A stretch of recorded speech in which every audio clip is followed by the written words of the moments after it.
Deadline is just hours away. Canada still has not secured a deal.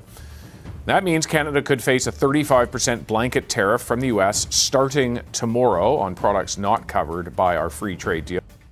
On August 1st, President Trump followed through with his warning. Canada now faces a 35% tariff on goods deemed non-compliant with CUSMA. The move was pitched as a power play, a way to punish Canada for dragging its feet on a new trade deal. But when the tariffs landed, something was missing. The most strategically vital sector, Canadian oil, was left untouched. While steel, aluminum, auto parts, and even copper tubing were swept into the new rules, Canada's crude oil exports, which make up 50 to 70% of U.S. oil imports, remained exempt. That's not a small omission. Canada sends over 4 million barrels of oil per day to the U.S., most of it heavy crude, refined in American Midwest facilities. If Trump wanted to hit where it hurts, this wasn't it. This wasn't pure luck. Canada's export profile has been quietly evolving. According to the Canadian Chamber of Commerce, over 80% of its exports to the U.S. still fall under CUSMA protections. These include not just oil, but natural gas, key food items, and many automotive components produced in joint supply chains. Even in copper, one of Trump's headline targets, the damage was limited. The 50% tariff only applies to semi-finished products like tubes and wiring. Canada, however, mostly exports cathodes, anodes, and concentrates, forms that remain unaffected. In effect, Trump's copper move sounded louder than it actually struck. By shaping its trade flows around what's already CUSMA compliant, Canada didn't just survive Trump's tariff spike, it outmaneuvered it. Does Canada have any leverage in these trade negotiations? Not much. And you've seen that even though we have probably the most ideal prime minister to be negotiating, the problem is that Canada doesn't have a lot of leverage here, in part because you're dealing with a crazy person, and it's really hard to negotiate crazy. But then came something more political than economic. Just hours before the deadline, Trump posted on Truth Social, tying trade negotiations to Canada's recognition of Palestinian statehood. Suddenly, the story shifted from tariffs to geopolitics, and Trump framed Canada's position as a reason for rejecting a deal. To outside observers, it looked like the rules were changing mid-game. One day, the issue is trade balance. The next, it's foreign policy. The message to Canada? There may be no clear path to a yes, even if Ottawa were ready to deal. That's why Prime Minister Carney's government didn't rush. As of August 1st, Carney made clear that negotiations could, and should, continue past Trump's deadline. Unlike others, Canada wasn't chasing a signature. It was seeking leverage.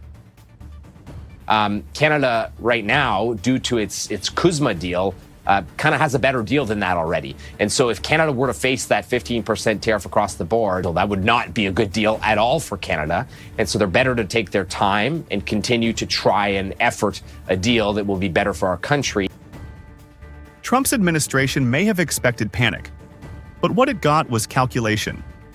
Experts like those from the Bank of Canada and CTV's Ottawa Bureau noted that compared to deals signed with South Korea or the EU, both of which now face 15% blanket tariffs, Canada actually retains a stronger position under existing CUSMA terms. If Canada had rushed into a copy-paste version of the South Korea deal, it would have risked long-term losses. Instead, Carney is gambling on time.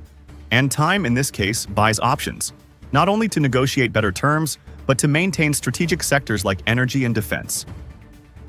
Trump wants to look tough. The 35% number is big, bold, and headline-friendly. But beneath the surface, the structure of North American trade hasn't shifted overnight. Canada's most essential exports are still flowing. Trump hasn't shut the pipeline. He hasn't touched uranium.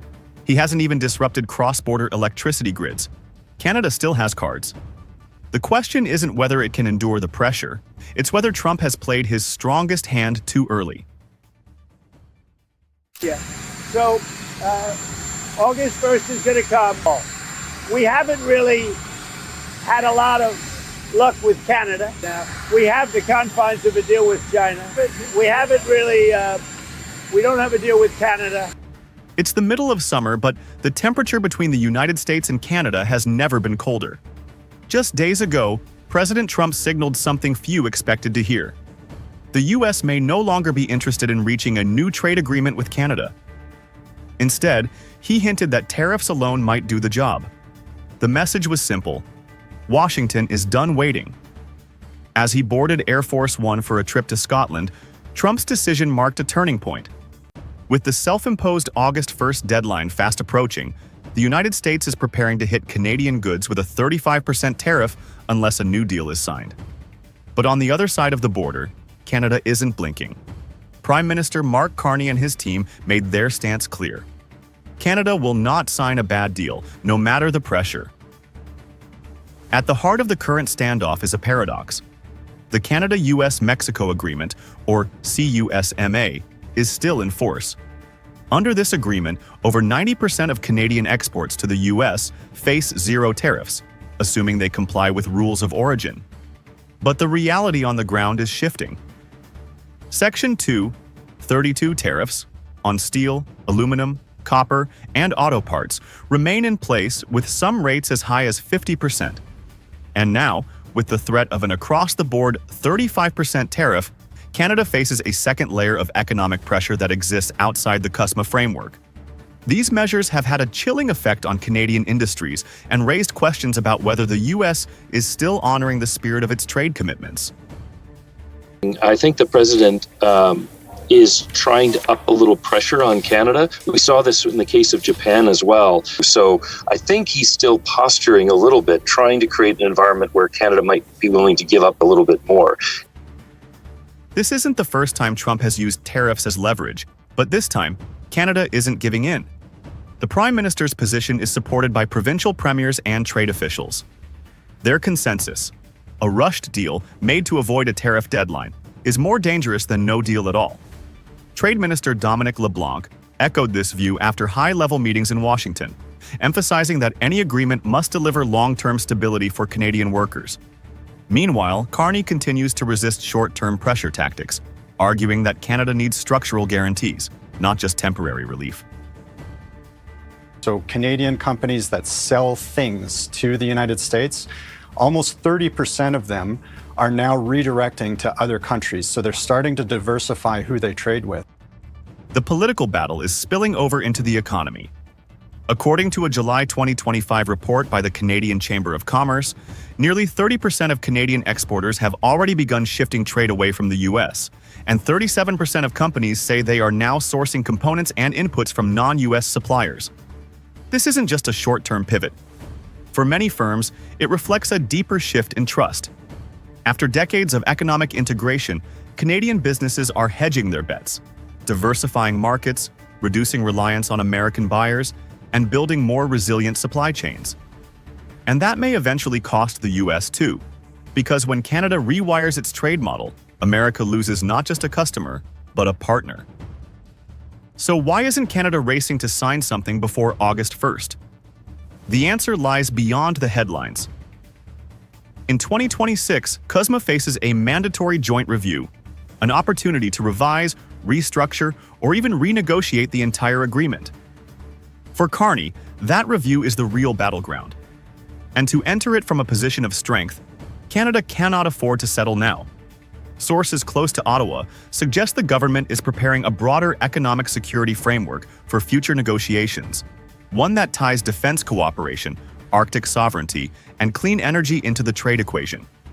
In that context, a quick fix with Trump could weaken Canada's position in a much larger game. The August 1st deadline is looming, but no agreement is in sight. The United States is preparing to raise tariffs. Canada is preparing to absorb the blow. What we're witnessing isn't just a tough phase in a long relationship. It may be the beginning of a fundamental shift. Trump is demanding results now. Carney is planning for what comes next. And the space between those two strategies? That's where the future of North American trade is being rewritten. Scott Moe says that there needs to be increased cooperation with China. A news release that you guys had issued yesterday said that there needs to be a better working relationship on trade with China. That's specifically what the premiers were calling on the Prime Minister to do. So help me reconcile those two things. Is China the enemy, or do we work with China? Premier Doug Ford didn't hold back. In the middle of one of the most uncertain trade climates in North American history, Ontario's premier stood before reporters and said the quiet part out loud: if Trump's tariffs continue, Canada may look east to China. This wasn't just a warning, it was a signal, a shift. One of Canada's most powerful provincial leaders openly floated the idea of deepening trade with Beijing, not Washington. And for the US, that could mean more than just a lost customer. It could mean a long-term strategic blow. So what happens if Canada actually pivots to China? Let's break it down. Since returning to the White House, President Trump has made tariffs the centerpiece of his trade agenda once again. His administration argues this is about fairness, making sure America isn't taken advantage of. But for Canada, these policies haven't brought clarity. They've brought volatility. Steel, aluminum, autos, and even softwood lumber have been hit. And now, a sweeping 35% tariff looms over all non-compliant Canadian goods starting August 1st. For business leaders across North America, this isn't a negotiation tactic. It's a threat that keeps shifting, and it's reshaping the foundation of what used to be the world's most stable trade partnership. You know what Churchill said, our enemy of our enemy is our friend, and as long as China plays fair and doesn't undercut our markets, be it the auto sector or any sector, I have no problem dealing with them. In response, Canada hasn't shouted, it's acted. Ottawa has quietly escalated its own tariffs on American steel and aluminum, matching the US increases. But more importantly, Canada is shifting focus. While there's still strong trade with the US, provincial leaders are building escape routes, pipelines, new export lanes, and diversified partnerships. That includes China. Ontario alone conducts over $43 billion in two-way trade with China, according to provincial figures. Imports dominate that number, but Ford is clear. If the US continues to act unpredictably, Canada will work with whoever plays fair, and that includes China. Even as Ford emphasizes protecting Canada's auto sector from Chinese EVs, his message is unmistakable. Canada is no longer beholden to the United States. We've already seen the signs. Canadian brewers are sourcing aluminum cans from China, not the US, due to skyrocketing prices from Trump's tariffs. RBC reports that as of June 2025, nearly 90% of Canadian exports entering the US are now fully USMCA compliant. A defensive move, proving Canadian businesses are adjusting supply chains to navigate around American uncertainty. We buy about $349 billion of products. So Japan and the rest of the countries around the world have quite a bit to catch up to what we purchase off the US. If Canada's pivot becomes permanent, the US will feel it in ways that go far beyond headlines. In 2024, Canada purchased $349 billion worth of American goods, more than Japan, Germany, and the UK combined. Losing even a portion of that trade to China would hit US manufacturers hard. Sectors like autos, machinery, agriculture, and energy rely on stable cross-border flows. If Canadian buyers shift orders to Chinese suppliers, the pain will be domestic, felt in states like Michigan, Ohio, and Pennsylvania. And it's not just about goods. Strategically, China has long sought to expand its influence in the Western Hemisphere. A deeper trade relationship with Canada would give Beijing more leverage in North America, something Washington has tried to avoid for decades. In trying to punish Canada, Trump may be pushing it into China's arms. Trump promised to win better trade deals. But tariffs have delivered something else: hesitation, retaliation, and uncertainty. Instead of pulling Canada closer, the White House is driving a wedge. A country that once stood as America's closest economic ally is now exploring other options, because it feels like it has to. Trump's tariffs were designed to protect American workers. But if those policies fracture trade relationships and push partners toward rival powers, then the damage may run far deeper than economic losses. In this new trade world, isolation isn't strength, it's a liability.